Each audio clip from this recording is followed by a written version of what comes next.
Welcome to the club. I've done that. Wow, it's almost 15 years.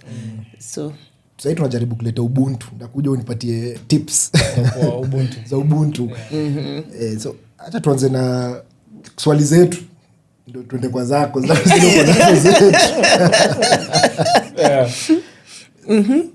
Swali yetu ya kwanza kabisa, tumeona mbwembwe kwa social media.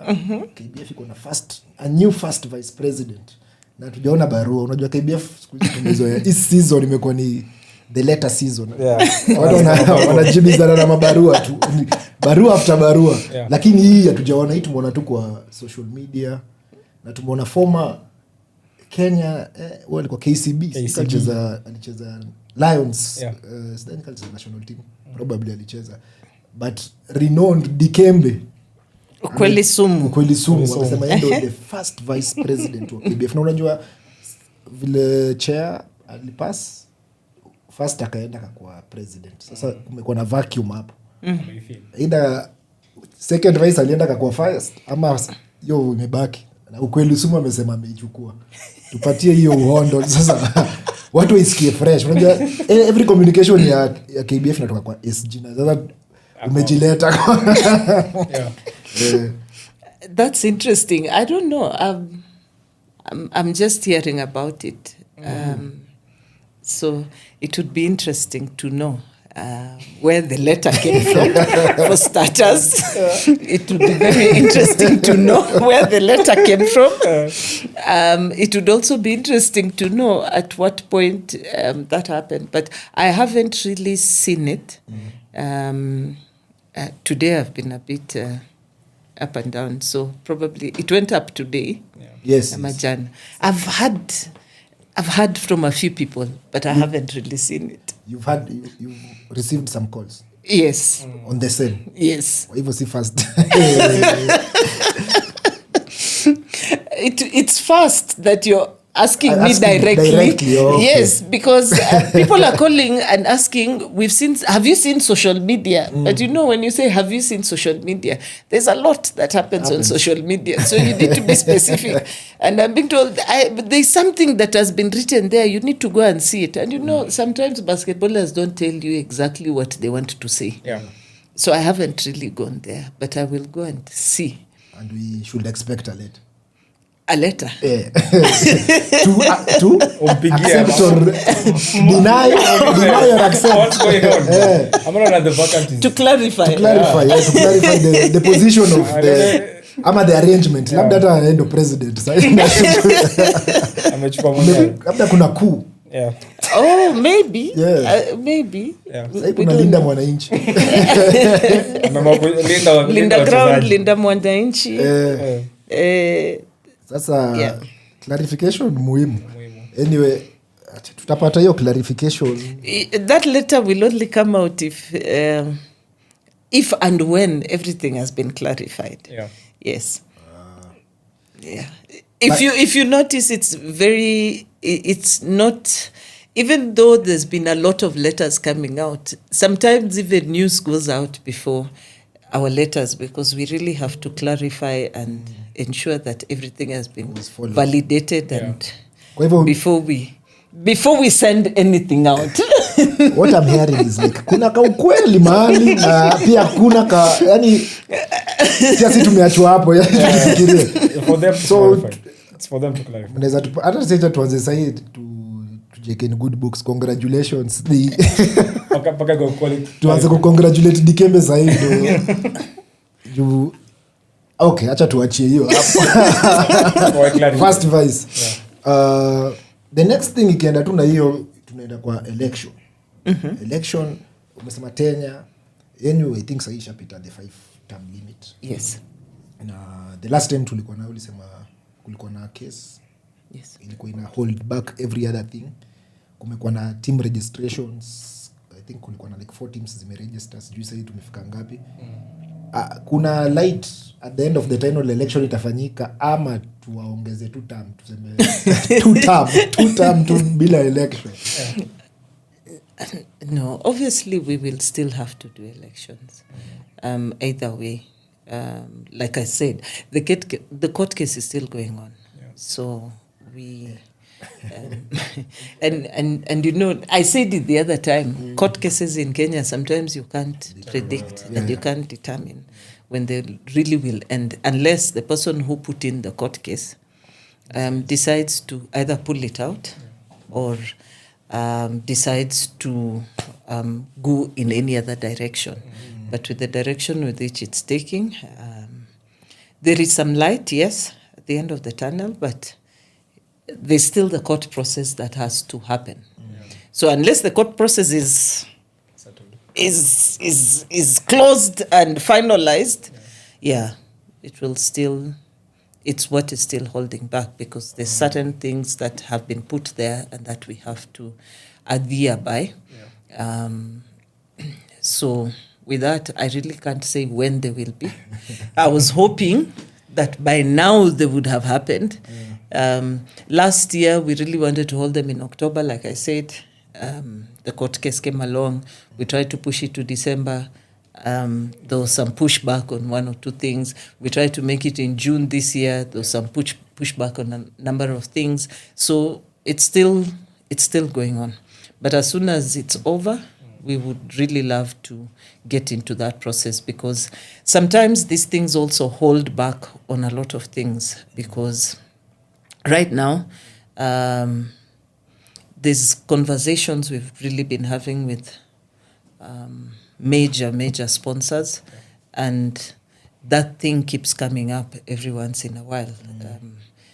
Should we go ahead and sign or not? Should we wait or not? And for us, it's beginning to become a hurdle to progression in basketball. Yeah, because of that. Yes, because of that. Because, Yeah. Say tuko year 7.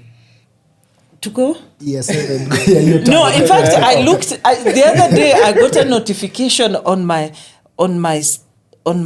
phone, and it was showing me that I've done this role for, I think, 3 years now, and I'm like, 3. I feel like it's been 15. The pressure. Yes, because of the pressure, what's been happening in the last maybe 2.5 years or so. So I'm really feeling like this cannot be 3 years. It must be 15. Yeah, but it's like I've said, it's just for me it's 3 years about. But being in the federation, yes, the tenure ended 2025. So we are year 6. Yes, so this is year 6. Okay. Yeah. so the tenure ina depend with that case. Kulikuwa na arbitration pia mlikuwa mnaenda. Hiyo Yes. time.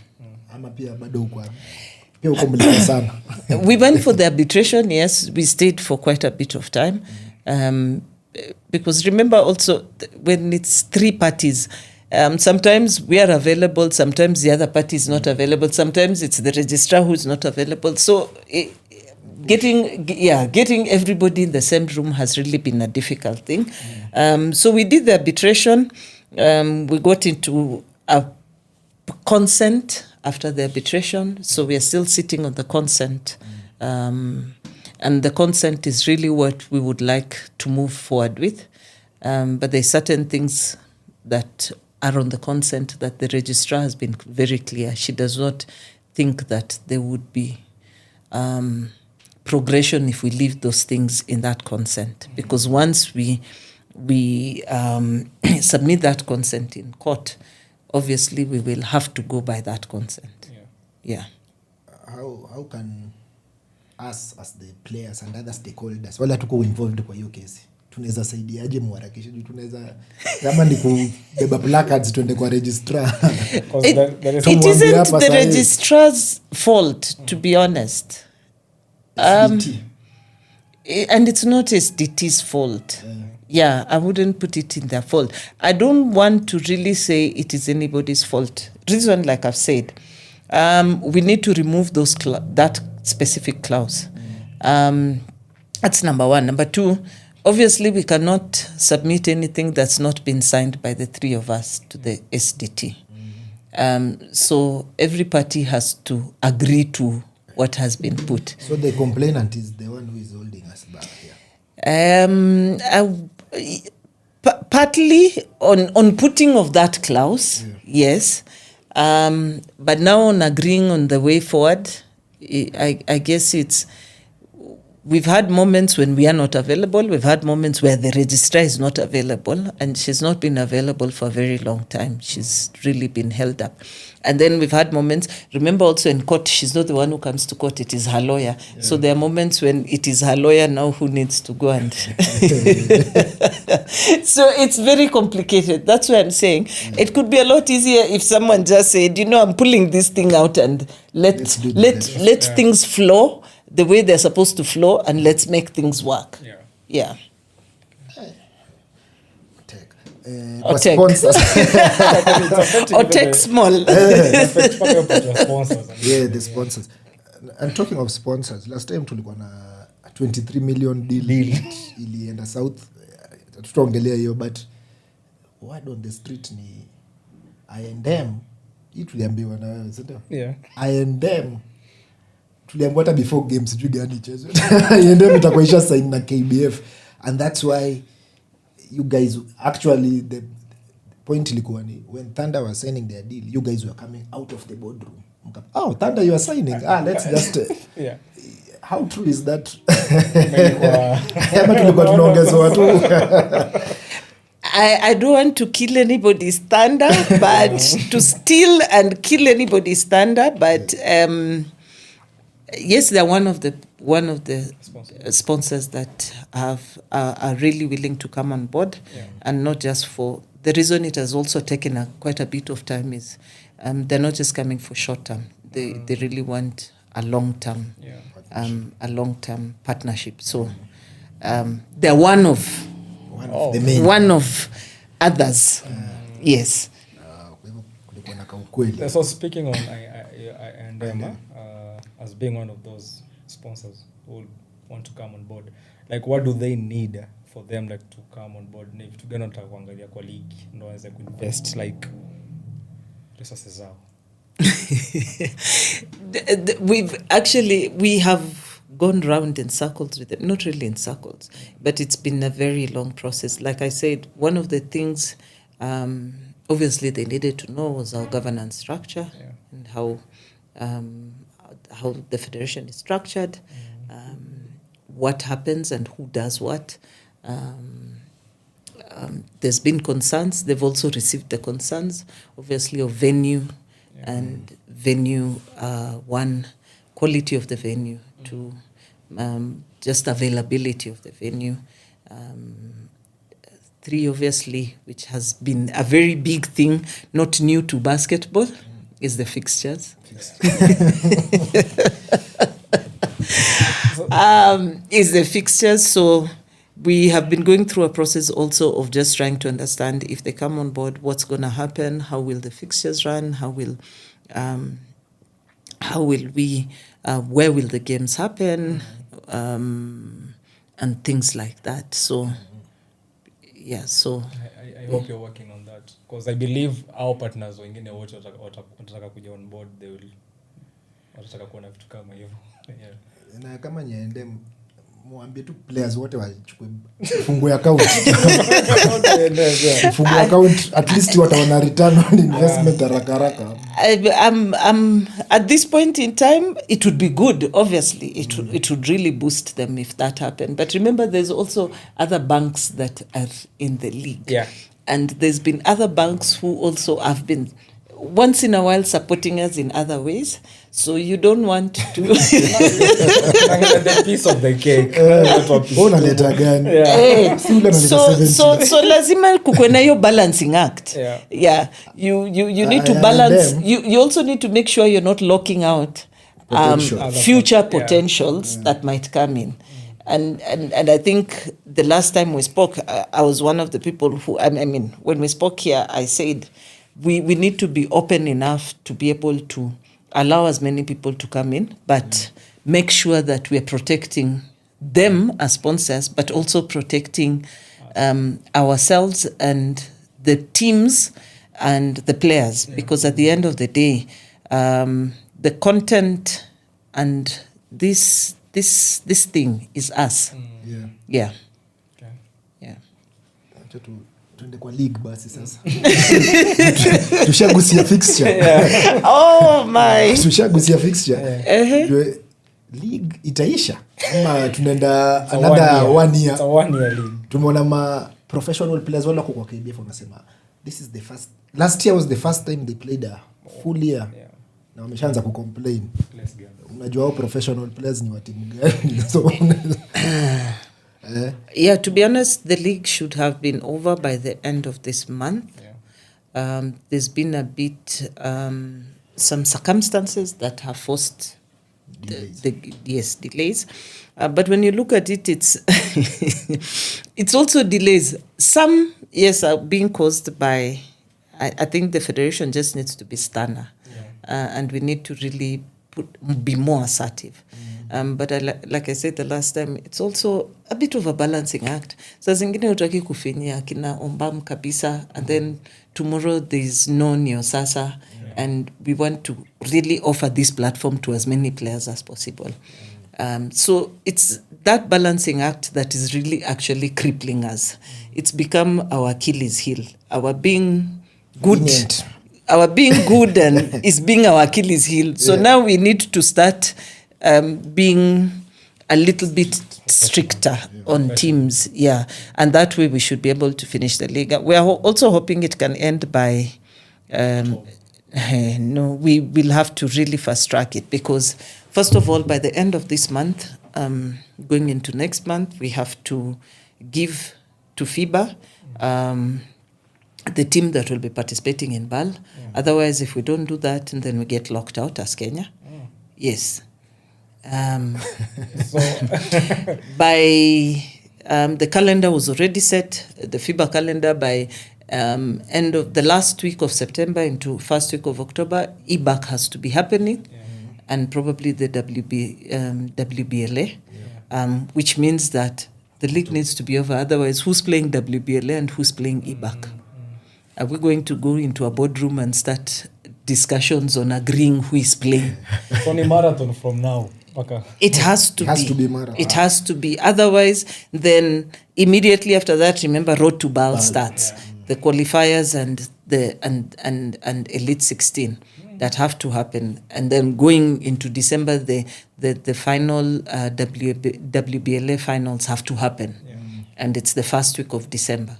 So we really cannot afford to let the league run into October. Because if it goes into October, it now becomes a mess. People will be playing an international championship while playing playoffs. It just Looking becomes... at other countries right now, playoffs are currently ongoing. Yes. I know Burundi finished just the other day. Uganda just finished. Rwanda are on playoffs. Playoffs are ongoing right now. So we needed to be actually on playoffs right now. And the initial program that we had set, we would be playing playoffs in August. Yeah. Do we have a venue? Venue for the games, for the marathon. Venues we will have to find, and teams will have to agree to play I don't see anywhere. Anywhere. It will have to be anywhere because one of the biggest challenges we have is actually infrastructure, basketball infrastructure. Really? It's yes. I think we have apart from some Nyayo, of the best. No, apart from Nyayo, Kasarani. Kasarani, I would not want to put Kasarani on that league. If I call out to you that Kasarani, you have to pay for a day, it would cost you 500k plus to hold a game in Kasarani. It just does not make economic sense. Unless you're having, that's why we can only do it when we're having like a BAL thing. Because then it makes a little bit of sense. But if you have to go to Kasarani for a league game, now unless you guys promise us that we will make sure it is full to the brim. Full to the brim. Then that way it can pay back. Or then we just get a sponsor.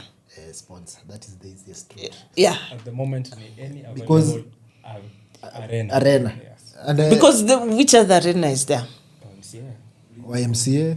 Okay, YMCA. YMCA Shauri Moyo. YMCA Shauri Moyo, there's a bit of work that will need to happen there. Storms Ndio is sasa playing there. Storms will say, sisi tuko home. Just painting the court. Players to invest on shoes. Otherwise, they'll be skiing and skating. It will become skate basketball. But it's the same way we were hoping that Ulinzi by now would have gotten their floor ready, which would have really been good. But we can still use Ulinzi, we can still use MAB. And just try to see. So it all goes back to having to get a venue. My proposal would be to stop other divisions and focus on Premier. Monday to Monday. Finish all the games. Every day is marathon. But we've tried, I think there's been some 1 or 2 midweek games or games here and there. You know, midweek, this week's fixture iko na midweek.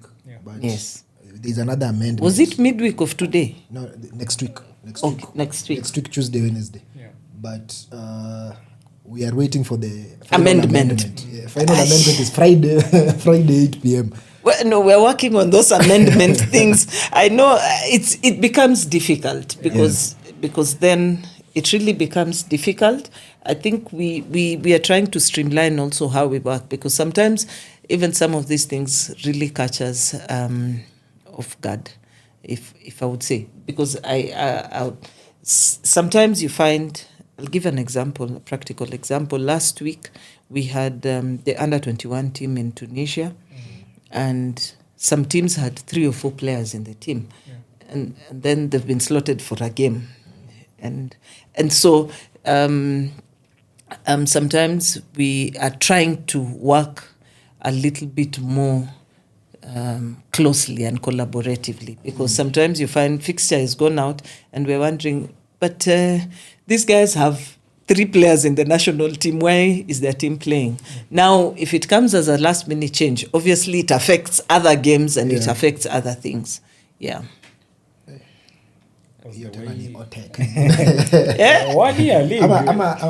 It will not be. This year we started the league in February. Just do a special meeting. February. We started, okay. yes. It was February 6th, if I'm not wrong. Yes. February 6th, because I remember we had the team managers meeting at Highway on the 17th of January. Okay. Yeah. So Feb, March, April, May, June, July, August. September, We are in 7th month. October. No, we really need it to be 8 months. You can do a special meeting, a GM, SGM, and you change playoffs 4 teams so that number 1 plays number 4, 2, 3. Au wengine wagoje next season, so that watu pia wajue umuhimu wa kwa top 4, si tu kucheza ati niko top 8 sasa hivyo, because we are hatuna time. We need to give a BAL team, and we know the BAL team, but we can't give them direct ticket. Yeah, because you don't know. Okay, We know. we know. But know. what if, some sports is interesting? Not here in Kenya. Not here in Kenya. Basketball. The only issue that makes our league season kuprolong hii yote ni like it's only the venue thing. Venue na No, it's not just the venue thing. Kuomba kuchenjiwa fixture, because but Hiyo again kuomba kuchangiwa fixture. So I think mostly ni teams Wewe uandike useme sijui nini, oh my dog died, my cat has gone to for a date. Mi niandike niseme oh my tree has fallen, so I need to go and plant another tree. There are those things that are genuine, and those that are genuine are even laid out very clearly in the league rules and regulations. Yeah. So I hope mkifanya preparation kuna announcement ya El Nino ambayo inakuja. Yes. pia lazima tu Hapo nyayo sasa hapo nyayo pia tuanze kufikiria what will happen, otherwise tutafute umbrellas kubwa. But Nyayo, I know we have had some discussions with the Nyayo management, and there's some renovations that they're trying that are going on in the background. There was, I think about 2 months ago, we were actually supposed to be stopped from using Nyayo so that they could do renovations. But now again, with no other venue, we are the ones who are again pushing and saying, just let us use. Yeah, that's the toughest thing. So we have, Nyayo is back now. You can confirm, because the last 1-2 months, we've played in Nyayo once. Yes. Kisumu Lakeside versus NCT. Then all the others are amended. Ulinzi na Friday night. Yeah. But Saturday there was some games in Nyayo? No. This Saturday, no. Oh, okay. Yeah. So Okay. Oops, that's an oops moment. Nyayo should be back. Yeah. There were a few challenges. One, at some point, it was not necessarily because I know everybody's saying we have not paid. One could have been because of that, but the other thing was at some point there was volleyball happening. Then there was all this international. Now, this is what happens in the scheme of things. Stadia, because Nyayo is the only venue that is accessible to everyone and everybody can every sport also afford for every sport. Yeah. Come the other week, there was a karate international championship. Yeah. So we had to step out. And then there was a boxing international championship. So we had to give up. Then volleyball had their playoffs. Oh my goodness. Okay, the time that teams ended up playing at midnight. Yeah. So and that for volleyball, because we work very well with volleyball. Yeah. One of the things we do is we are always asking each other, when is your league ending? When is mine ending? And we try as much as possible to align. Yeah. Now, sometimes what catches us off guard is, volleyball at the very beginning of the year, their league started before ours. Yeah. So they had the opportunity to book dates before we did. So by the time we were sitting down and our league was going to start, volleyball had already pre-booked some days. So sometimes we actually agree with each other. And there are times even they say, okay, this weekend, because we've gotten someone who's paid for us Kasarani, we'll move our games to Kasarani, you guys use now. Sometimes they say, okay, this weekend we've decided we're moving our games to Mombasa. Because remember, volleyball, what they do is, in a specific weekend, they have all teams in one venue playing games at that, yes. So it becomes, it becomes a little bit easy. Yeah. But we should be resolving the issues we had with Sports Kenya. Yeah. Most of it is, I could say we have almost resolved.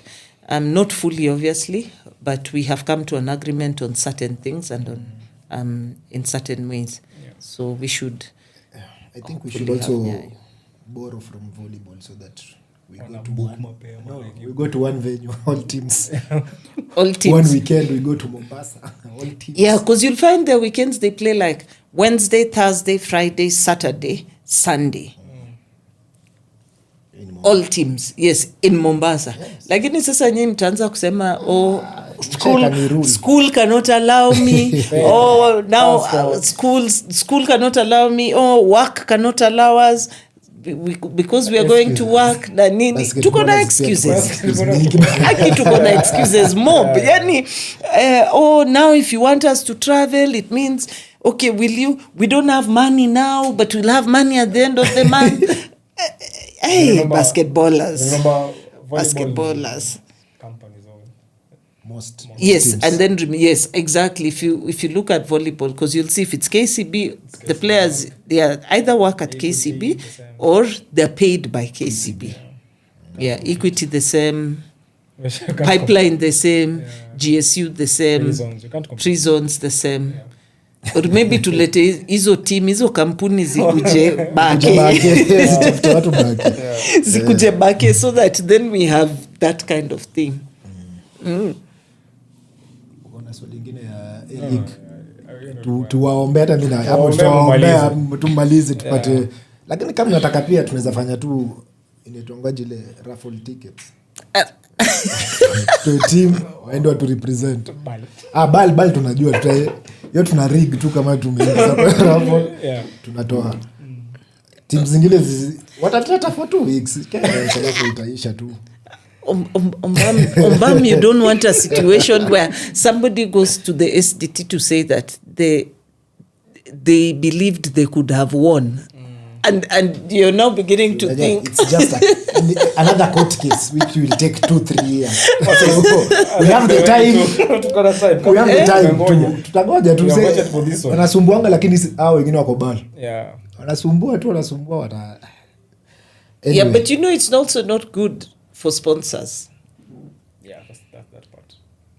Sasa kuna sponsor mwingine hata kama amesponsor team hapo Premier na sponsor tu sponsor akianza kusikia mko na court cases nyingi ataanza kusema sponsor I'm not too sure you guys I think you guys have governance issues if you have all of these cases in court. And you know some of these cases are really uncalled for. Yeah. Tutatafuta vile de-risk. Sasa cha tuende kwa the junior basketball kwa sababu of late under 18 under 16 and wako tu nje bana. Siku hizi 2020 hata tumesauka tuko na national team under 16 18 wako nje tu. Sai watu wametembea bana. Wengine hata sijui walifanya exam. Ingekuwa enzi zetu bana. Anyway, before ufike tulikuwa tunaona game ya under 16 under 18 under 18 Mali versus Kenya. That one. Embarrassment. That's a embarrassment. Lakini unajua I wouldn't call it embarrassment really. That's the first time Kenya has ever gotten to that level. Yeah. Ever. So for me, much as yes, the scores are not good, but I wouldn't say it's an embarrassment. In fact, I think that we really need to be proud of ourselves for a team that's never gotten to that level. The first time that a team from Kenya has made it in the Afrobasket to the quarterfinals is indeed first something to celebrate. Then the second thing would now be to look at the lessons that we're getting out of this and the experiences that we're getting out of this. Because remember, some of them have turned 18, some are 18. In 2-3 years' time, they will be playing in Lionesses, which means that this has been a perfect opportunity for them to see how and to feel how competition is out there. So I'm hoping that, when they come back now, even when the Lioness coaches pick them up, they're going to be working on how these girls can really get onto the next level. Lakini pia hapo kidogo nimeshuku a few players, lakini sitaki kusema ninawashuku sana. Wa hiyo timu nyingine. Wa hiyo timu nyingine. Wa hiyo timu hata mimi nilishuku. Hiyo hata nakubaliana na nilishuku. Nikauliza ni sisi atukuli ama nini? Yes. Hiyo 18. Okay, acha tuache tu hapo. So in terms of now when they come back, do you have like programs ambazo make sure that kuna hiyo continuity? Yeah, these players now from this tournament. Yes. Let me start from I think we started under 16 2 years ago, 2024. Our first under 16 team. Now that was the first time also Kenya was having an under 16 team. Because we had never ever, we used to shun those events, the youth championships. We were not even ranked. If you went to the FIBA rankings for juniors, we were dash. So that starting off in 2024 actually has helped us to get to where we are. We are not yet obviously at a perfect level, but at least we are making some progress. So we have been able to transition at least, I could say, like that girls' team, we have 90%, almost 90% of that team has transitioned from some from the 2024 under-16 team and some from last year's under-16. Because remember last year we had an under-16 team that played in the zonal championship and in Afrobasket. Yeah. Now again, if you look at it, there's progress. Because under-16 Afrobasket women, we were number 12. Now we have at least moved to the quarters, given the fact that if you look at these other countries also, the under-16, some of them are the ones who transitioned from last year's this under-18, from the under-16 team. So if we are moving from when we're in under-16 with the same players, we're number 12, we've come to the under-18 with almost 90%, 80% of the players, and now we are getting to the quarters, then it means we are making some strides. Yeah. And I wouldn't want to be too harsh on them because also we've not given them enough exposure. So what we're looking at for the youth development is really that under-16, you transition to under-18, and we have our database. Yeah. Because much as we held national trials, which again was another story.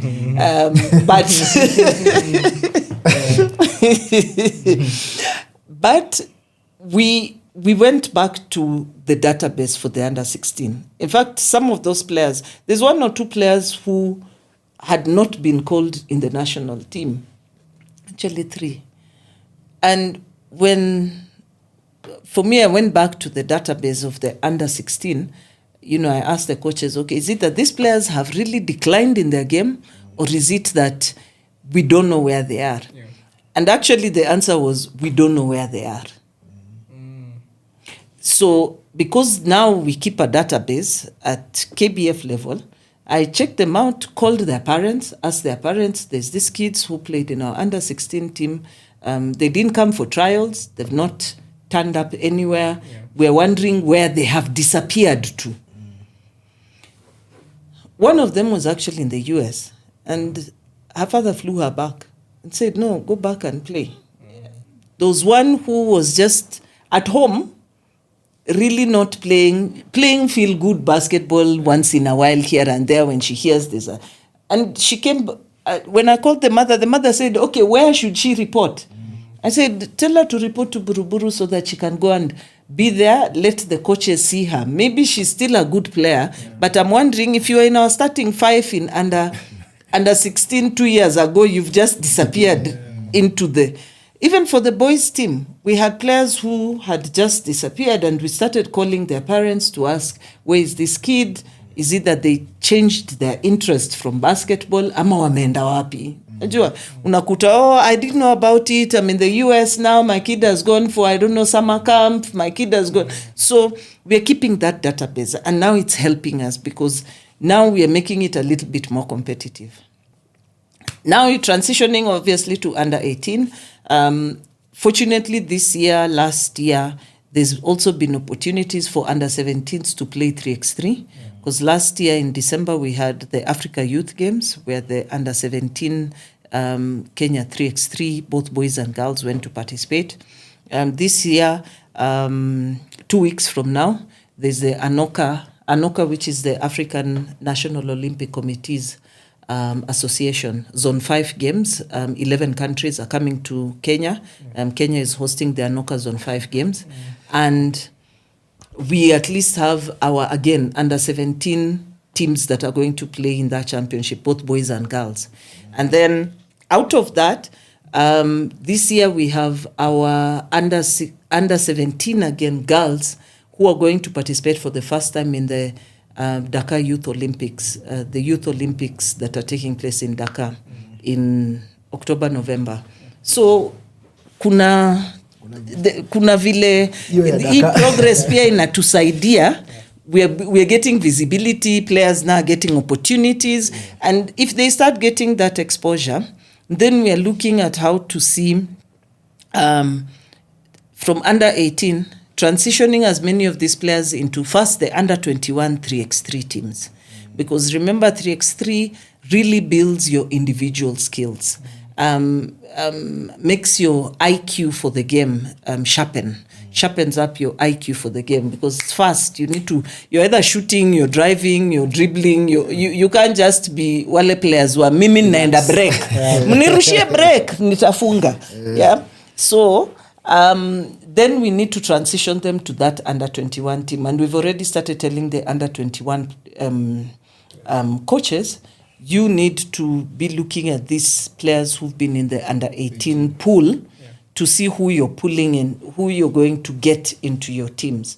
I'm happy to see that, like the team that was in Tunisia, at least the girls, it's a different story. The boys, at least 3 of those boys were in our under 18 team 2 years ago. So at least we are seeing progression. Someone like Powell, who we discovered when we got him into the under 18 team in 2024, again making very good progress into. So with that we are building pole. Ndio sasa turudi huku juu. Najua huku juu kuna issues, but huko juu we will get there. So we are trying to build this pipeline, but at the same time now we need to start fixing up there. But there's a gap. We've realized that when we were looking at the Commonwealth team, we really realized there's a big gap between 34-year-olds, 30, 31, 30. Let me put it at 30. And 24 in our basketball. In terms of emerging talent. I'm not saying they're not good. I think we just overstayed with the 30-year-olds. So the 26, 27, 28, 29 have never really gotten an opportunity to be seen. So now, and to experience. So now, we are looking to replace these 30s. But then again, upper 29, 27, when you start looking, unashindwa, who do I call here? Uyu ajawai experience, the whatevers, we missed that part. Then now, you can see that some of these players, especially those coming off, who got the opportunity to play, especially 3x3 in under 23, now they're in a space where they're ready to play in the Kenya team. So we really did not do a good job somewhere upper katikati. So we have this. So you have your these players. Then now you have these ones who are really developing well, but somewhere here there's a gap. Blame the previous administration. You want to blame them? Hakukuwa na hiyo database ya kumwaga sasa kutoka 23 upande. So I think pia kuna time tulikuwa ni Fahim amekuwa kwa national team, tunasema huyo ndo future akakuja sasa hata yeku sasa bado wale wazee ndo Yes, and you see that's what I'm saying. When you don't give enough exposure to e age group, which we really ignored. Up to 29, 30. Now right now when you're thinking of putting them in the national team, and then you're looking at other national teams and saying average age is 25. Unaanza kujiambia, huyo ako karibu kufika cliff. Na sasa, wacha nirudi kwa hawa 24, 25-year-olds. Yes. I think we ignored them. We disenfranchised them in a bad way. Kwa hao wako huko 16, 17 hawa wanapitia sahi. Kama kuna ya timu ya sahi kila age 16, 17, 18, alafu 21, 23. Hao ndo mostly wanaenda. Kuna Anoka tunakupatia huyu mpost kuitie mimi kwa hapa Kenya. Mimi nipatie hiyo ya Dakar. Hiyo ya Dakar. No, but I'm happy. Imagine we are giving these youngsters the opportunity because wakianza sahi. At least exposure. In future. Anoka iko hapa Kenya. Kwa hiyo. Mimi nachukua Dakar. Unachukua wewe kwa nini unataka kwenda Dakar? Lazima niende nje hapa Kenya sasa. Anyway, coaching Okay, kwanza kwa hizo under 16, 17, 18 kumekuwa na a lot of hizo ndo zimeenda sahi 16, 18. 16 wako hapa Mombasa. 16 were in Mombasa. Kwanza hiyo ni 18 tournament gani? Teams zilikuwa mbili. other teams pulled out because when under 18 was moved to July, to end of July, because under 18 initially was actually supposed to be in June. But because there was the Ebola scare in Uganda, and where we were going to hold the championship was 40 kilometers from DRC border. Everybody got a bit hesitant. You don't want to take people's kids somewhere and then you start answering questions. Anyway, so because it was moved, and now it was the last week of July, and then 5 days after that you're having this other championship. Teams really, a lot of teams said now they just could not afford it. They just could not afford it. So after your tournament you meisha hivyo awendi afro basket ama no, the under 16 no. Every year we do as a zone we agreed that we will be doing a developmental under 16 championship so that we can be able to develop and grow the players within our zone to be ready, because next year there's now under 16 Afrobasket. So by next year we have some players who at least have experienced this space. And then in fact what I usually tell the coaches is try to be a bit strategic. Like in this tournament, don't put all your 16-year-olds because then next year hawatakuwa wameprogress, hawatakuwa nangoja 2028 under 18. But sasa ume-expose so many of the 16s, you've left out the 15s, now you're starting afresh. So we usually try to tell them, make sure it's 50-50, so that your 15s are now the ones who will hold fort for you next year as you're bringing other crop of players. Na hapo kwa team selection, kwa sababu under 16 specifically, hata 18 siingili sana juu kuna player wangu alienda. Kwa sababu juu kuna player wangu alienda. Anaitwa nani? Hata now I'm curious. Pauline, point guard. Achola. Very good. Very good point guard. Very good guard. So under 16. Yes. Players walikuwa namba lazima kuwa na passport. Kwa Mombasa mnaenda na passport. Players walikuwa wanaenda kutafuta passport. Hiyo ndio kitu watu wa camp unaenda kutafuta passport. Money one of. Baka nikajua, mimi nilijua after Mombasa wanaenda labda somewhere else, so lazima kuwa na passport. Wengine wa mambo endo fanye MRI, sijui bones zao zinaonyesha ni kama wako over. No, okay, now let me explain to you one thing. There's a number of processes that take place, especially at 16. Number one, the reason why we were saying passport is not for now. It's not for now. Yes, for now, to make sure. Yes, now, to make sure that we put it, we are able to create your profile on the FIBA portal, so that we'll not have to create it again. That's one. But the second part also is, remember, if you get a passport now, when next year now you're playing 16 or 18, uko sawa. Uko sorted. Because it becomes very difficult. Last year, I wouldn't want to say this on camera, but last year we had to take on the burden, especially now when we're going for Afrobasket, to get passports, because now you have a team and 9 out of them don't have passports. And their parents are saying they cannot pay for the passport. What do you do as a federation? And remember, passport is also a personal document. So, so we were, yes, there was that was something to just make sure that you have a passport. I'll tell you, I know football because I have kids who have gone for under 17, under 20. You walk into Kasarani, at the gate, you are carrying your passport like this, the birth certificate, and your birth certificate. If you don't have those, hata yo gate ya Kasarani unarudishiwa na hapo. So we are just trying to make sure that basketballers also start getting into that habit.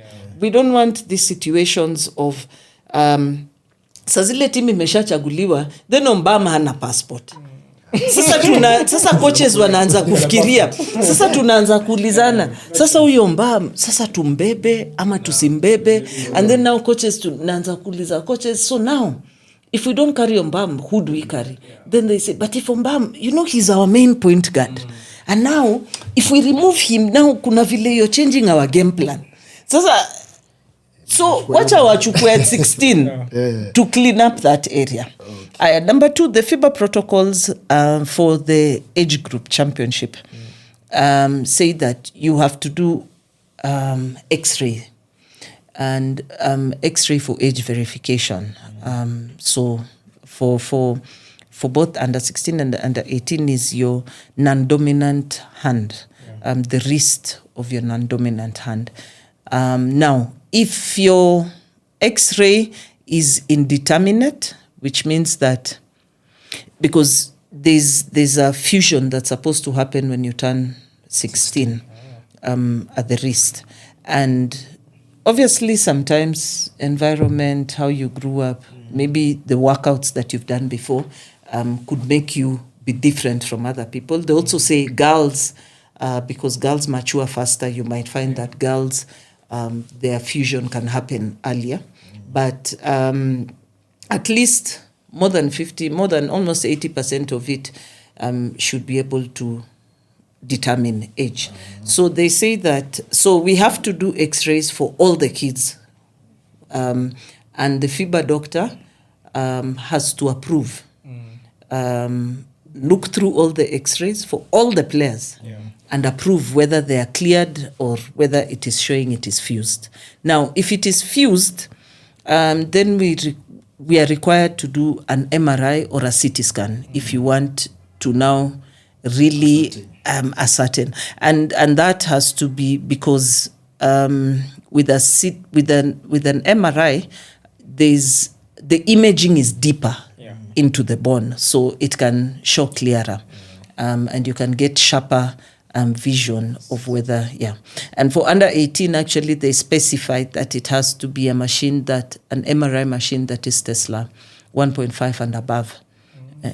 Usiniulize how I know those things, but I have been forced to know.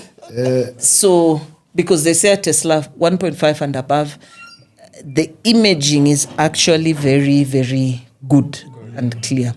So now, the problem comes with, if you have the MRI shows that you've not been cleared. Again, we could not necessarily be saying you're overage, but you just cannot be medically cleared to play the games. And like I said, there's a lot of things that could have affected a player for the fusion to happen in advance. And in terms of the expenses, you're the one catering? Last year we did, but we realized it's also a very expensive process. And so this year we said all kids have to come at least with their X-rays, or if they don't come with their X-rays, then their parents have to come. Then they have to go and do the X-ray, and the parents need to take care of that. Where MRI was also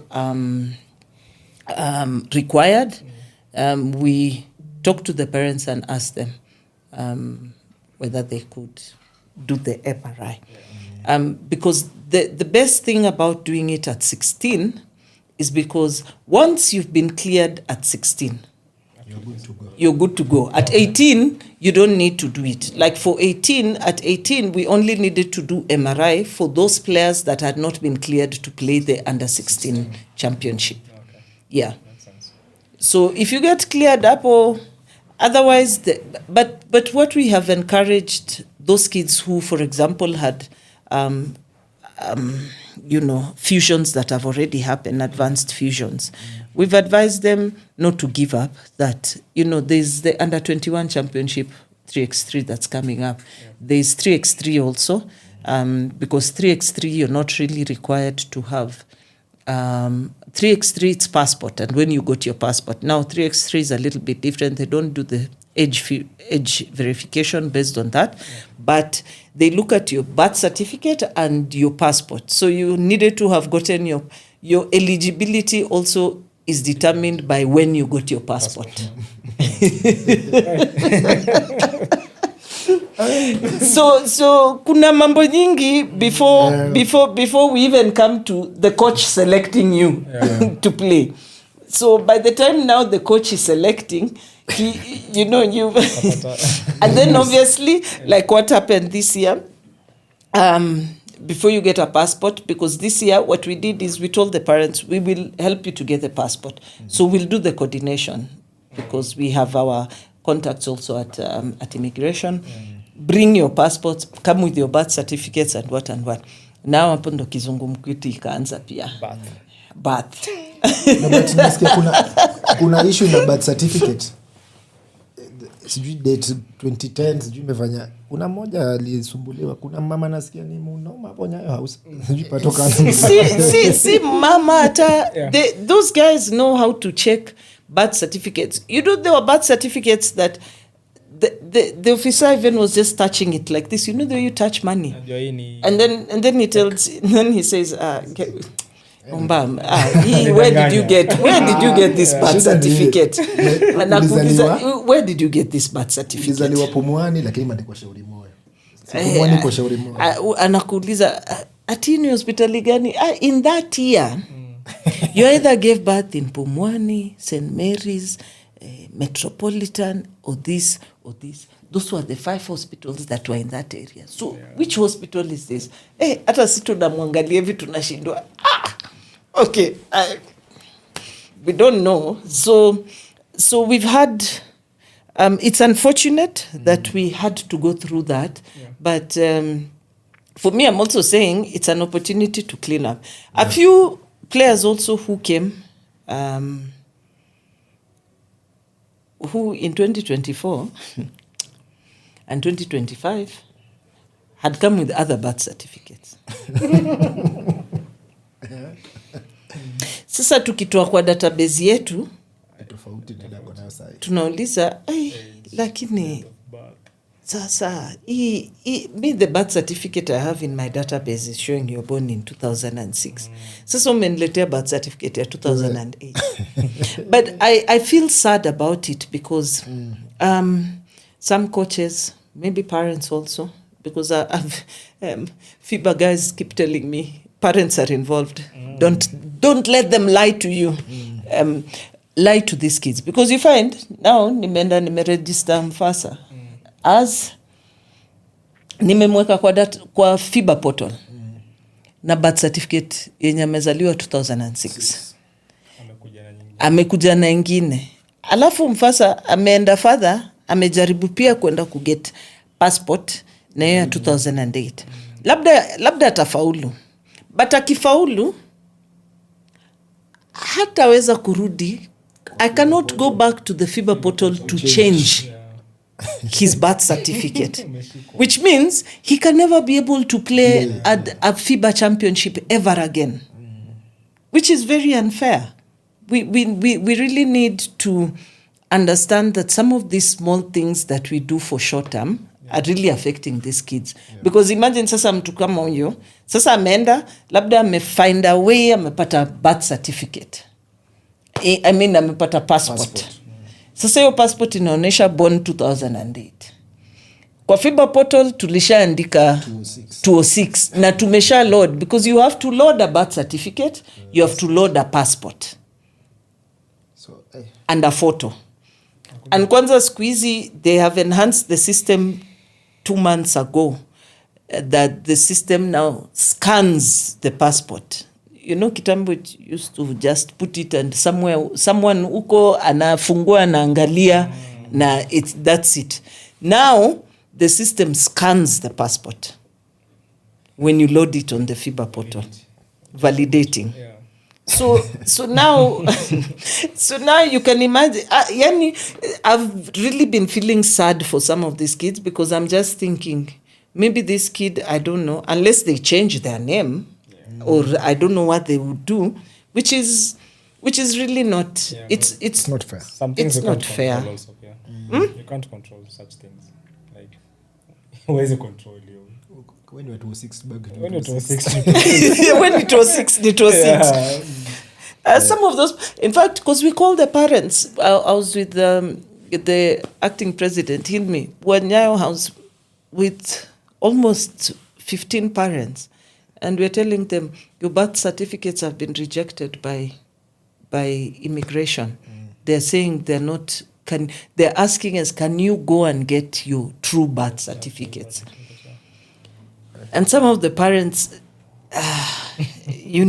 first they're looking at us. Some, are looking at us like, but some are looking at us like they're very shocked and they're telling us, so now what do I do? And we're telling them, no, you just tell us where we can and how we can help you, because now, unfortunately, we can't work with Nivo. And it's not our fault, because we are not, the documents are not ours. Yeah. So hapo lakini unaona hapo kuna alafu unaambiwa ati kuna KSS ati kuna NEMIS. Mimi nimekata hiyo story. Kuna NEMIS. I have so many kids. We've sent out scouts also for some of these games, and they come back with Pato's name. Aki, they have shown this is Pato.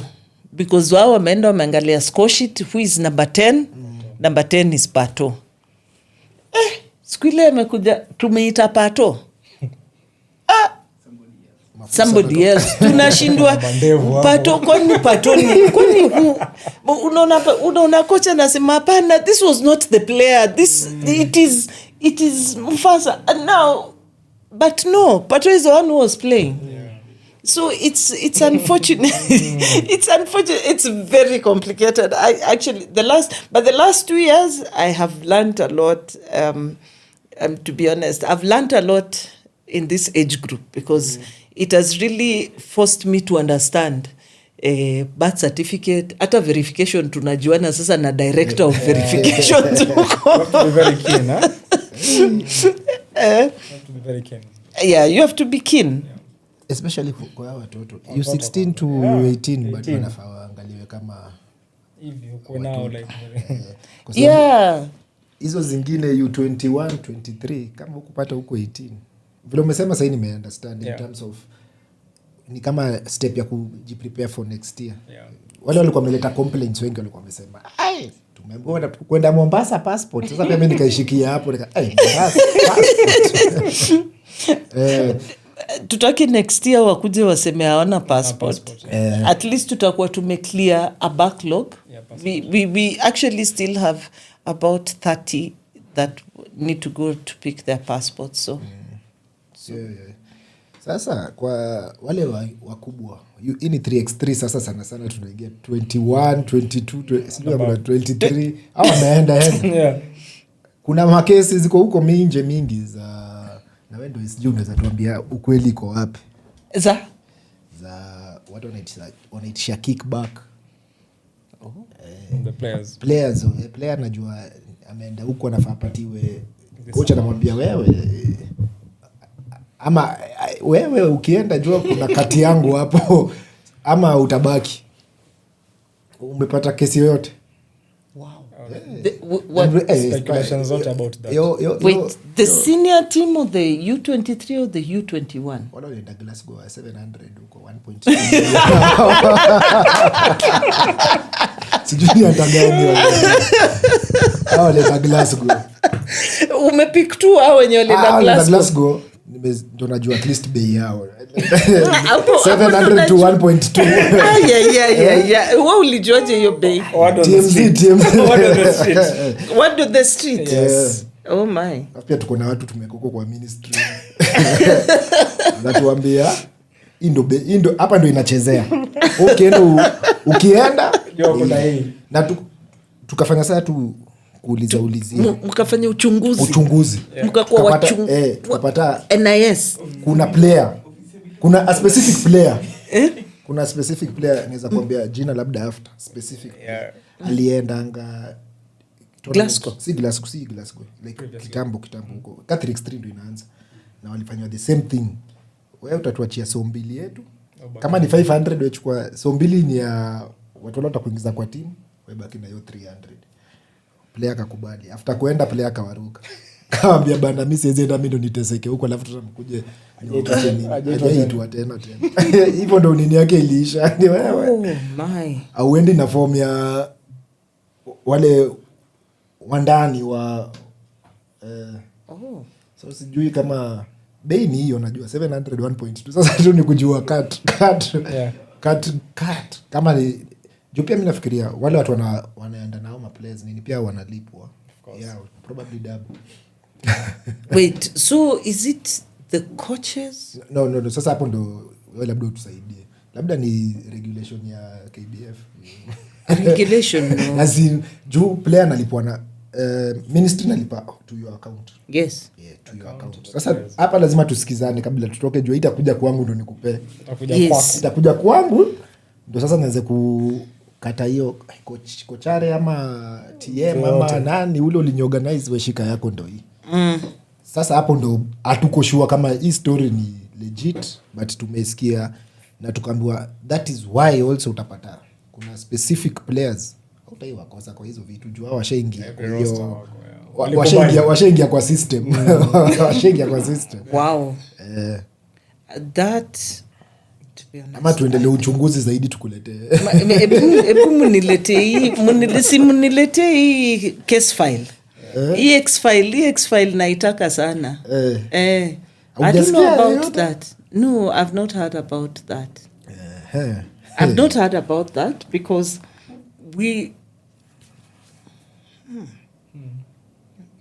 now you're making me start wondering.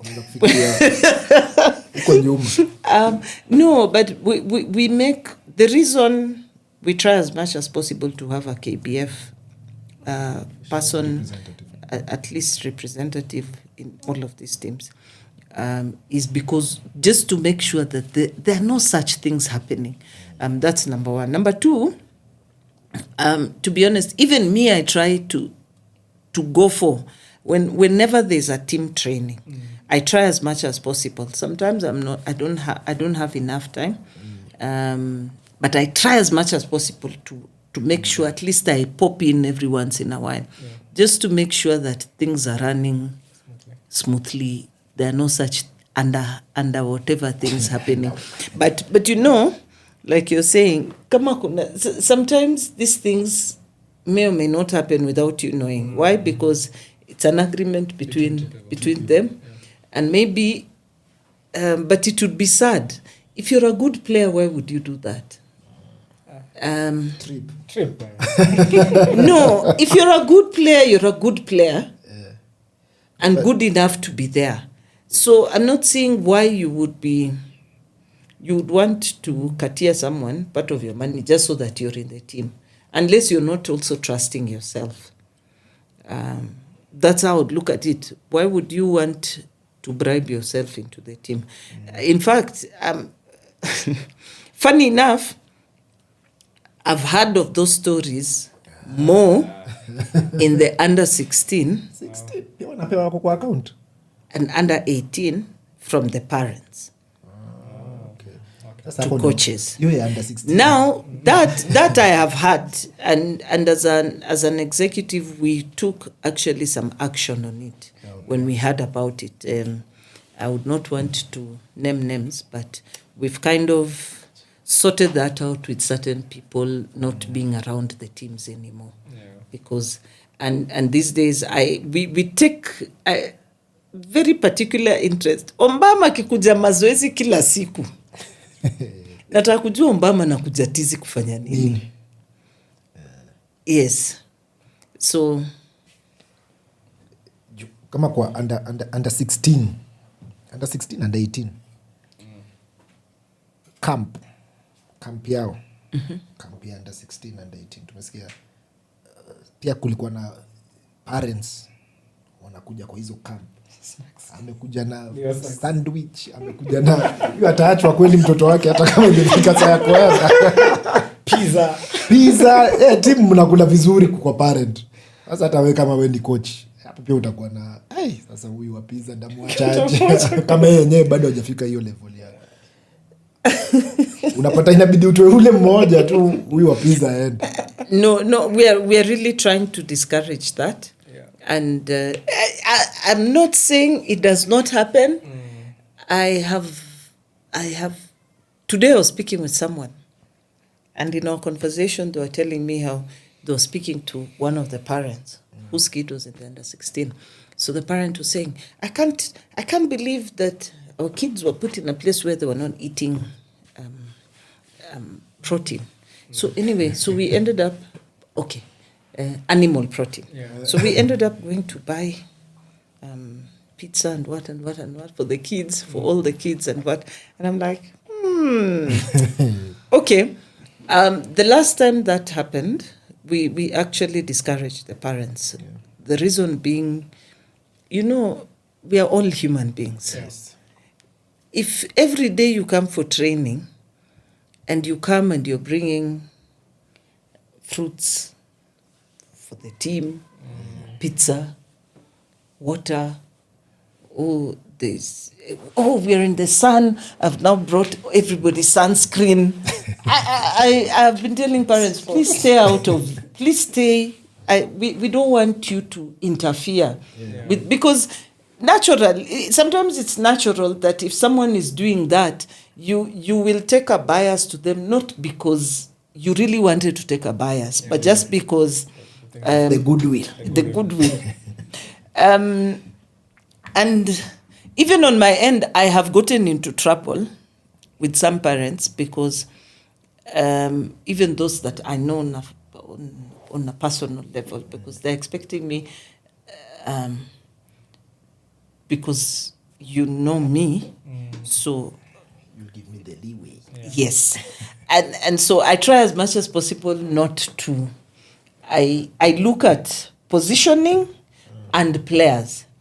Who are the players? What position do they play? Why is the coach picking this one? Why not this one? We try as much as possible to do that. Obviously, we are not perfect, but hizo za pizza uko kwa under 16 under 18 zinacheza, but we are discouraging it as much as possible. That's why we want to take them to camp in a school. Wacha wakae kwa hiyo shule so that they're all first let's try and put everybody on a level playing ground. Yes. Lakini huku kwa senior hapa najua sasa you're making you've made my head run overdrive. I'm really trying to look at all the teams, who are the coaches, who they have selected. Investigation tutakutumia hiyo investigation fanye tafadhali. It would be interesting to know, but we don't condone it. We really don't condone it, and we would if we get to know about it, we would love to stop it. It's not fair. Mkinipatia TM mimi nimekubali. I am a grown up. Sitashikwa. Mimi ndawapea. Utawapea nini? Hao wanataka hiyo cut, mimi nimekubali kupeana. Mimi niende tu. Ati sayo mbamu niambie ati si unieke TM alafu nikupatie do yangu. Ndio yangu mimi niende. Unitafutie ile siku mnaenda US.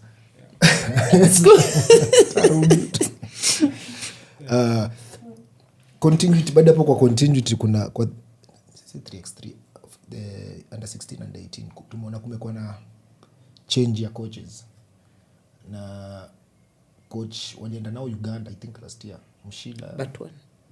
Mshila na Manu, I think boys na ladies wote walikuwa dropped.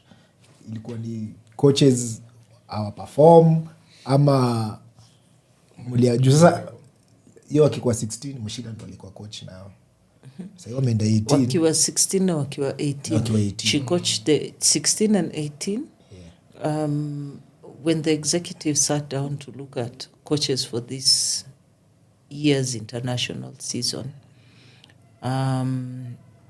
the coaches felt like that, the executive members, we looked at a number of coaches holistically, and some of those coaches have been moved to, like Mshila has been moved to the senior team. Yes. to handle more of the senior teams than the kids. However, we have always encouraged all coaches to work at all age groups. Why? Because we say this is a continuous process. Yeah. It would be good if you're a senior team coach for you to go for the junior team trainings, because then you're able also to try and influence the type of training that is happening there before these kids come to you. But sasa unakuta, if there's another space that is tough here in Kenya is that coaches commission and coaches group.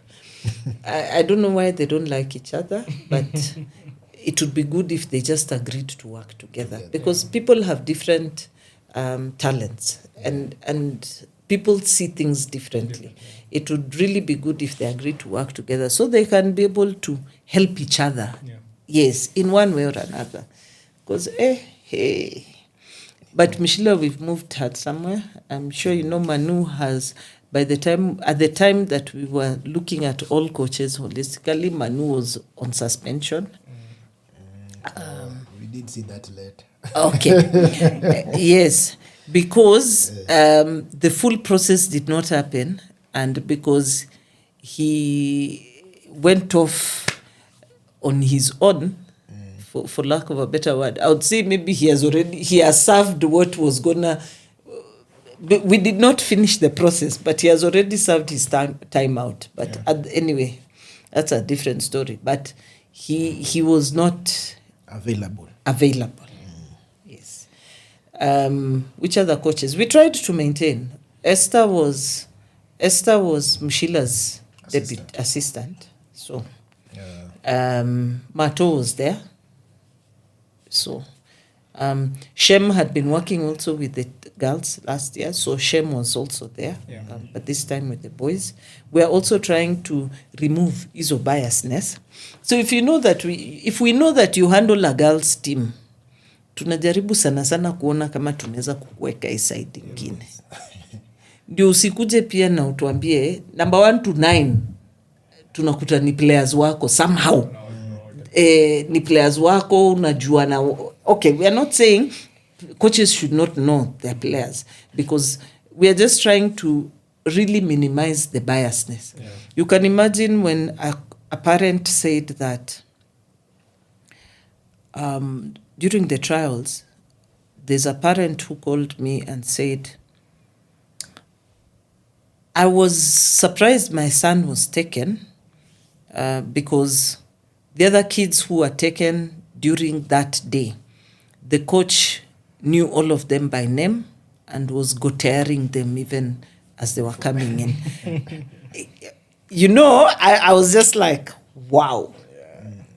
Okay. So then he goes ahead to say, I'm not saying he's a bad coach, but I'm happy my son was taken. I did not expect that my son would be taken, given that he did not know each other with the coach. Kama angechukuliwa ndo angejua.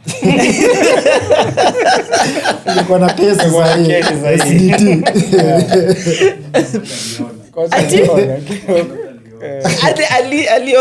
aliona ama wondo wa pizza. So it's funny, and that's why we're really trying also, and it's not a bad thing. It's just maybe that this coach is really going to a lot of those spaces where these age groups are playing, and so the players know him. But now, when it's coming from a parent, now the parent is looking at it from a different view. That, hawa watoto wote wanajua, huyu coach anajua watoto wote. Okay, so my kid has no chance. And then it becomes very difficult for you to prove. Hiyo age group nakwambia, hiyo age group ni noma. Unakaa hivi, you start telling yourself, hey, today I'm gonna sweat because I now don't know which parent might wake up and decide to do some crazy thing. And then also, obviously, given the fact that, now there's also a very big difference that's coming along. A few years ago, you would get that a lot of the kids that were also being called, the 1 or 2 times our girls have gone for under 18, they probably came from very humble backgrounds. Yeah. Now, you're getting parents who are willing to invest in their kids. And so you're getting these kids who are coming to play in that age group, whose parents are also very influential and very influential people in this country. Yeah. So it's a balancing act also, how to handle them. How to handle them, what you say, how you treat their kids, because I've told you there are 2 kids. There's a kid, even a boy whose father also flew him down from the US. Yeah. Unfortunately, his MRI ilikata kabisa.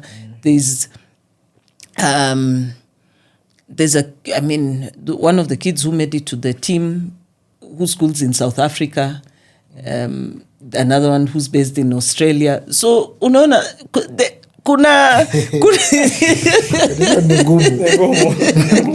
so there's a lot of dynamics in that age group. And you see, you're not only dealing with the kids. First, you're dealing with the kids, yes, to make them comfortable. Then you're dealing with the parents. So you also have to really be careful how you're handling the parents, because you're finding these are parents who are people in society. A parent who can decide even to make one phone call and say that basketball should be disbanded in this country.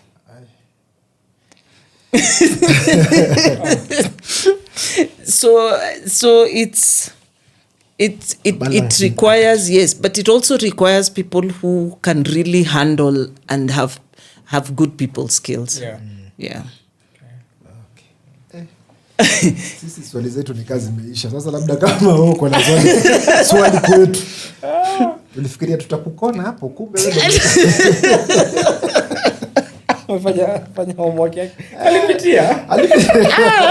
Lakini points ametoa zina make sense. Kwani homework nilifanya gani? Ama mimi ni hiyo ya kwanza? Hiyo ya kwanza. Vice president. Yes. First vice president. Yeah. That one. Oh my goodness. Hapo kuna swali. Sasa tuulize kuhusu marefu. Ati refa lita step back walk. Ni Avenger, wewe tunamkubalisha tu. Rule wamesema rule zao hiyo time. Yeah. Hakukuwa na kitu kaa hiyo. So ina make sense kwake. Alafu unaona pia hiyo call iko at the referee's discretion. Step back mwingine tunali walk. Kuna ingine iko sahihi, tunaweza taka hata ungetuambia kama ni block ama ni foul. Probably ameiona. Block ama foul? Yeah. Ilitwa foul. Sasa tunataka. Yeah, umeiona? Obvious. Yeah. Okay. No. You know, I sit in a group. I am also in a group. I'm in the referees group. Yeah. And that one came up for discussion, I remember. And even that referee said he apologized. He actually apologized. He actually said it's a learning process, which Your game ilisha 83, 82, 1 point game. So hizo free throw mbili. Ndio na sasa UN. Oh my. Alumni is tunateseka. Tuna chini. Ay. Well, no. Oh, sorry. I'm a UN person. I should not. UN terror is going down. We are not looking good. So hiyo so hiyo nini? Watafute boost. Watafute boost. Waandike barua. Amku nini? Amku protest. Coach unajua protest tena iko na sijui ni 5k ama 10k. 5k. Ile ni public university. 5k. 5k. Eh? 5k na labda yes. tena 5k, but the probability. I don't know, is it how much is refundable if your case goes through? 3, I think 3k is refundable or something like that. Lakini if it goes through, KBF watakubali go through. We're looking for money. What do you mean itakubalia? But that's the league committee's work. And the league committee has had quite The last 2 months, maybe not, but they have handled quite a number of cases. How many have gone through? Because probability ya hiyo kesi ipite, hata referee mwenyewe anaweza kuadvise tu. That's why they are ready, we protest tu, because they know utalipa hiyo 5k. The probability ya kesi yako ipite ni 0.0. No, we've had very many cases. The last case that the league committee has looked ni Hope Center. Hope Center gani? Wakikuwa hiyo ni ile administration ile walikaa katikati ya court. And that one is a case of a very long time ago. We've had cases where we have even the league committee has actually overturned walkovers because you find that a fixture was sent to Omba but wasn't sent to the opponent. Pia mimi niko na kesi kayo lakini siku protest niliacha tu, sasa ndo nifikirie ni protest. But yeah, and we've said no, that cannot be a walkover because the team did not know. They honestly did not know. Who pays the other team the expense?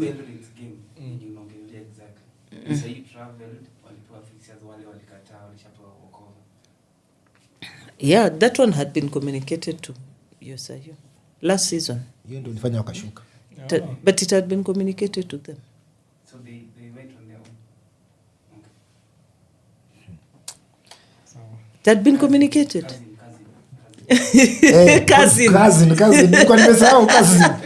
Conflict. Sasa tumeona mmeleta pia. Which conflict gani? Sasa cousin na ref game ya. Sikia mama meta foreigner. Na pia nyinyi mmeona tumeleta sasa cousin ya NCT. Cousin ya Brad.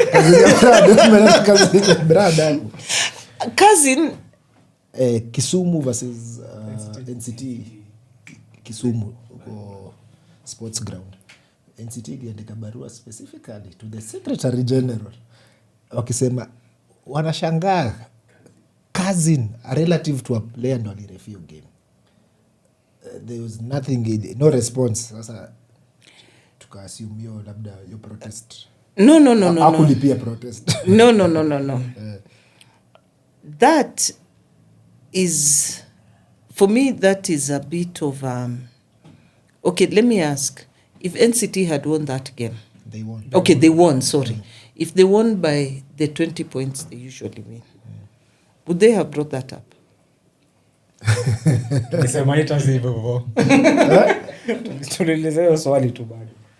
That's my first question. Probably not. We are not talking about, I'm saying, this cousin, if it is cousin, or brother, or I saw brother, cousin, what, has been there for all of these years. All of these years. Only that one game ndo kuna issue. So now, just this one time that, because you are almost beaten, now it becomes an issue. Again, I'm not saying it is right. But, you know, there are certain situations that are beyond control. There is another one on Saturday. No, no, I'll tell you. If you go to a place like Kisumu, unless we send refs down, I'll not lie to you. Basketball in Kisumu is the Wanjara, the Owino family. Sindio? True. Yes. Whichever referee you will get, whichever official... okay, I'm not saying whichever. There's some relation one way or another. It's one of those unique areas. It's like many years ago, maybe he was not even playing basketball. Many years ago, if you went to Kakamega, when Nebulous was Nebulous, the Mlioto brothers were the ones who... So you would get... Melvin is probably reffing here. What's this other? Hans is doing what? So you find that now would you say that and at that point in time there were not really other people who were interested in the game, so the family drew other people. And so I'm not saying it is right, but some situations now are just it gets to be very complicated in certain areas. Like that one is a unique one because I think half the referees in Kisumu. Wanjara ni deep state. Ndio maana wanasema kuja huko mshindi. So unless now we now start saying for all the games in Kisumu, all the lakeside games, let's start bringing in referees from Western or Eldoret. I think I wouldn't find a better word. Lakini your cousin, 4 cousins. Na hata ukiangalia hapo utapata wako 4, 5, 6, 7, 8, 9, 10. NCT sasa pia mmewaletea. Balance the So huyo anafaa ende Kisumu aref game ya Lakeside alafu cousin aref pia hiyo game. Hiyo sasa sitakuwa ni kazi na kita huku kazi na laita. Okay, I'm just kidding. But we all see cousin. No, he's a guy from, I'm trying to remember which country. He's here for some work for I think a year or 2 years. So he requested whether he can be allowed to ref because he's a referee on the other side. So pro bono. No, si ko referees commission, yeye ni kama any other referee. Sasa bana mzungu mnamlipa 1000. Now that is what you need to get out of your head. So because if some mzungu he needs to be paid differently. Akichange anaiona $10. Anaweza kushanga hizo $10 a whole day. Amekimbia kwa jua. Hii sasa ndo mental slavery. Hiyo mbamu nitaita mental slavery. Haufai mzungu. But siye ni ref. A volunteer. Ungesema kwa sawa hivi kwa volunteer. Okay, so tuseme ni volunteer. Volunteer referee. Volunteer referee. Okay. Wacha tutaiwacha. Any other question? Hizi sasa ni swali zako tunajibu. Sisi tumemaliza. Lakini historia first vice president. Yana clarify. No, I would want to know what you guys think of it. What do you guys think of it? It's a good thing. Ni vile tu side opposition pia tumelose mtu.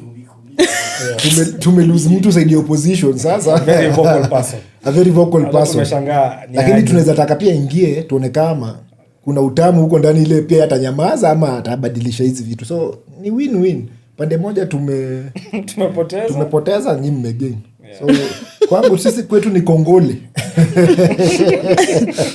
So it's a good thing. It's a good thing. Kama amepata hiyo ashaingia. Mose alishaingia. Mose akatuchange. Bado kwanza Mose anakufuata mwambie tunamdai. Mnamdai. Faula ndo anamdai. Okay. Alido what? Hiyo ni yetu. Tukileta huko nje tena sasa. Okay. Unajua sasa kidogo anaenda kwa MCA. Sasa tena lazima tunyenyekee zaidi. But Mose alikuwa ipande yetu ya opposition. Akaingia. Sasa tujui kama Dikembe pia akiingia pia atatu. Kwani wamefanya? Si atu as in sele tulikuwa huku wote. Side opposition. Tulikuwa tunalinda wananchi wote. Players nini. Wakiingia. That's the biggest problem. We have FIBA organizer. I have told referees they need to do their nominations from FIBA organizer. They need to do them. If you notice, we have statisticians have been doing stats. And they're supposed to be feeding that into FIBA organizer or FIBA live stats. Because we have it. But no, because even on FIBA organizer, what just needs to happen is after the game is a photo and it uploads. And what's supposed to happen is we were eventually supposed to link that to our whatever. But now it's one of those things. Anyway, I keep saying I realized it's not as easy. One of the things I had said when I was getting in was to digitize a lot of things. It's not as easy as I have thought. I mean, it has taken us 3, almost 4 years now for people to even just do their registrations.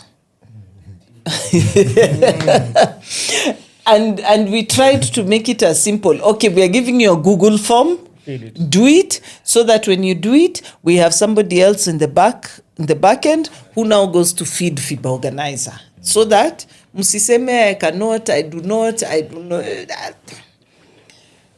Even just that Google form. Wow. So it's a process. For me, I've told myself these days, it's a process. You start, it goes down somewhere, you pick it up, you keep moving with it. But it's funny how it's the same thing. Let me give you another example. It's the same thing with, there's a scoreboard in Nyayo that were given by Owalo that we don't use. Why? Because it uses an app. It uses an app. And you're supposed to sit, the whatever table official is supposed to sit and whatever. So, okay, fine. They say it takes a bit of time to it does a bit of buffering, I think, and then but start. Then we now know it takes 5 seconds before it updates, but start. But now si tumesema hapana, that one ina need app ingine hapo kwa simu, alafu hiyo app kwanza lazima sasa mtu akae nayo, alafu so I ask, so is it data? We can get you data. At least come and tell us, okay, say then it's data we don't have. Then now it becomes a different story. But yeah, I'm saying, I think it's a lot easier down there. We are trying. We will put more people. We'll put more people, definitely put more people. Like last year, we put more people during the BAL and EBAC and WBLA. We put more people. Again, with putting more people, it means resources. As usual. As usual. Yes. It means resources. So... Your task, patia DKM. First task kwa job. Gani hiyo? Digitization. Watu waone at least ameingia na tumeanza kupata scoreboard both sides. Kwa app. Yeah. Anaweza enda paka kwa president sasa. Because imagine and to think how difficult it was, okay, at that time to ask Walo that, okay, get these scoreboards. One of the needs that we have as KBF is scoreboards. We need more scoreboards. And then now he gives us. Alafu sasa tunaiangalia hapo ikiwa off pale Nyayo. Yeah.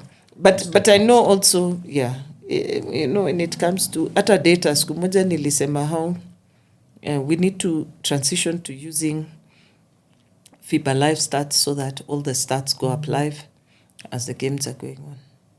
The very first question someone asked me is, who will pay for the data? So I'm like, but I mean, in a day that might be 1,000 bob worth of data. And I'm like, but it just might be 1,000. Nikaambiwa, wewe unafikiria.